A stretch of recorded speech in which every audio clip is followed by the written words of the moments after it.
Hi guys, welcome to Conditional Calculations and Table Lookups. Now for all the power that Excel has, to become a real power user, you need to start looking at taking control of the actual application yourself. And that's what we're going to focus in this section. Having the computer say, well, if this is true, then do this. But if it's not true, do something else. And that involves these conditional calculations called if statements and choose commands. And we're going to take a look at that actually today in this first of several lectures on conditional statements. Okay, so for this lecture, I've got a really nice set of demos that we're going to work through to get you to appreciate how you use the if command and the choose command. But before we do that, why don't we just experiment ourselves on a blank screen of Excel and do a couple of simple examples. So let's say, for instance, I wanted to keep track of grades, like school grades, okay?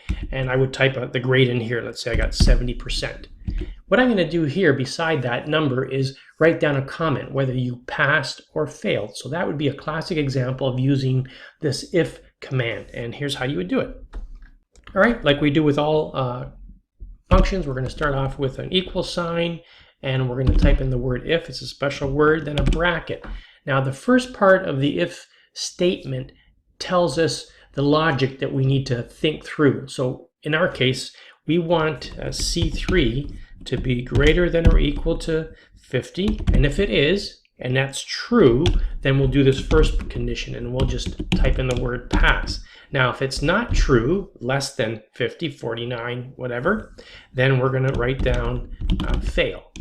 And then another bracket, we press enter, and there it is. Okay, there is your first simplistic, but you get the basic idea how it works. And of course, we'll go back here, we'll type in 33, and then it says fail. That's the basic idea of the if statement. Let's do one with math. Okay, so we're going to work out the duty on something. And actually, don't worry the way I wrote it, but let's say you are moving from one country to another, you're transporting something that you purchased. In some countries, they want you to pay duty as you cross the border. So let me just say I bought something for $230. And here I'm going to work out the duty on this amount. And again, I'm just making this up. But basically, I would say if that number there, C6, is greater than or equal to $200, I'm going to be charged 15% duty. So I'll type in, and there's several ways to do it. You can either go 0.15 times C6, or you could actually write down 15%. The computer would take care of it, and that would work with the duty on that. Now, if it's less than 200, you don't pay any duty at all. So put down 0, and we'll press enter, and the duty is $34.50. So like I said, if I only spend 120, declare it at the border, I pay no duty. Okay, so there are calculations that you can do within the if statement, or there are just text that you can display in an if statement. Okay, so that's kind of an introduction to the concept of how you use it. Now we're going to take a look at it as a business application.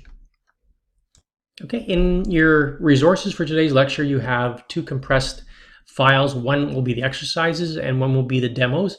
In the demos, when you uncompress them, you will find a number of if. What we're doing right now is looking at if number 1. And here is the scenario I want to go through. So I've got a spreadsheet that computes the gross pay for salesperson for this company. And each salesperson receives a base pay of $1,200 a month and an additional 10% commission on sales greater than $10,000. So don't worry about this territory. We're going to use that later. Let's just focus in on this. Okay. So if you make over 10,000, you get your 1,200 plus 10% of the amount over 10,000. And here is the formula. So this involves some ifs, some conditions that we have to factor in, right? So there you have in the first part, the condition checking to see if it's over $10,000. Now, if it is, you give them their base amount of 1,200 plus 10%, 0.1 mathematically, times the amount over 10,000. So you take that 15,050 in this case, take away 10,000, and you get about 5,050, and that amount is an extra 10%. Now, if they don't make over the base amount of $10,000, you just give them their flat salary of $1,200. Okay, so that's how the calculations were done. Okay, and then we copied them all the way through. So here is now a bit more complicated application. Hopefully the math isn't throwing you off, but this is the kind of math you would probably need to do in a business situation. A classic example of conditional calculations. Okay, sticking with this company, now we're going to look at their bonus structures.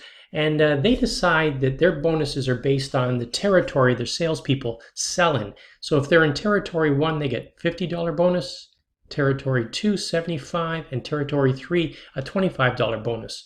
Now, we're using if number 2, okay, from the demos.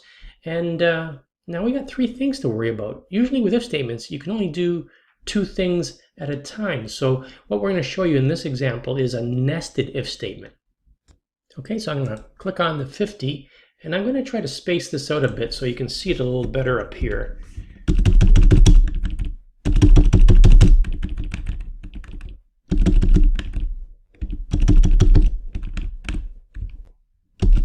Okay, so what's happening up here is the way if statements work. So it says if B1 equals a 1, okay, then you get a $50 bonus. Now, if that's not true, remember the first part's true. If it's not true, it goes to this part. So instead of just writing down another answer, we're going to write down another if statement inside this if statement. Okay, so this was the true case. This is the false. Now we're in the false state. And now let's check this out. If it's a 2, we're going to give you $75 if it's true. Now, if it's not a 2 and it already hasn't been a 1, then it must be a 3 and you get $25. So here's an example of a more complicated situation, and sort of a nested if statement or a more complex if statement. Okay, so there is how things get more challenging. Tell you the truth, I'm going to show you a better way in a couple of minutes without using the if command. But right now, from what we know, this is the way you do it with the if statement. All right, now on to if 3. And in this one, we're going to introduce some Boolean logic. I don't know if you remember these words from maybe high school. We're going to make conditions based on and or. Now, the way these 2 words work, and means that if we've got 2 conditions, both of them have to be true for the whole thing to be true. With the or Boolean, 1 can be true and 1 can be false, and the whole thing is still true. Okay, so this type of logic sometimes comes into play. So in this example, what they're saying is if you are in territory 1 and your sales are greater than $15,000, we're going to give you a bonus. Okay, so this first person is in territory 1 and makes over $15,000, they get the bonus. This one's in territory 1, but they made less than $10,000, they do not get the bonus. We're forcing the and condition here. Both things have to be true. Now, the way Excel wants us to describe this and condition is kind of funny, but this is the way they do it. We use the word if, as usual. The and goes at the front, okay, not in between the 2 conditions, all right, which happens in most languages, okay, but this is the way they do it, and basically it's saying use the and condition and use it on these 2 values, okay. We're going to check if B9 is 1. We're going to check if C9 is greater than 15,000. If that's true, we say give you $15. If it's false, we give you nothing. Okay, so that's the and condition. Now, just for fun, while we're here, why don't we change that to an or condition? So remember, or one or the other can be true, and then the whole thing's true. So I'm going to type in the word or. Whoops. And of course, I'm going to have to recopy all this down. Let's see if any of them change. Yes, a couple of them change, because this one now is a 1 and a 1, even though they're not over 10,000. The first condition was true. That means the whole thing is true. So you can use ands and ors depending on your situation. But there is another example. Now, you might be saying, well, let's get our hands dirty. Can I try some of this too? Sure you can. In the exercises, in a few minutes, you will get your hands dirty, and I want you to try them with me. But what I want to do now is show you some more of this and and or, but with a conditional coloring of the screen, which is kind of a neat application of it. Okay, we're back to sort of a grade school scenario now. I've got marks.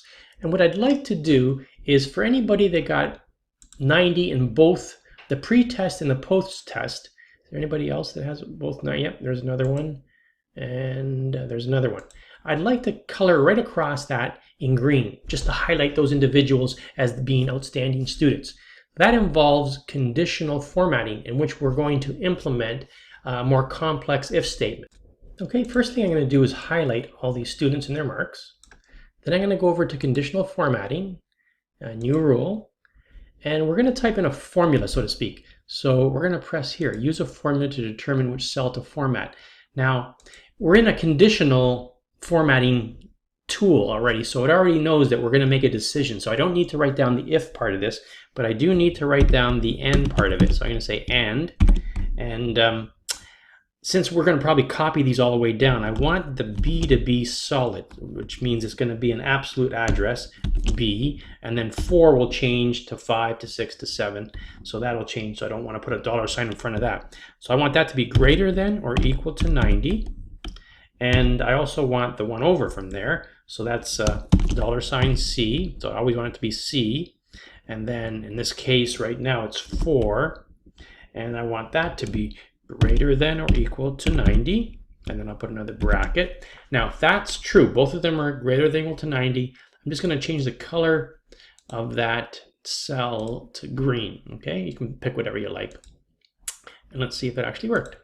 Okay, and there they are. They stand out and they fit that section. Okay, another cool little example of a conditional application in terms of color formatting, and it uses the Boolean expression AND. Okay, let's go on to our next command.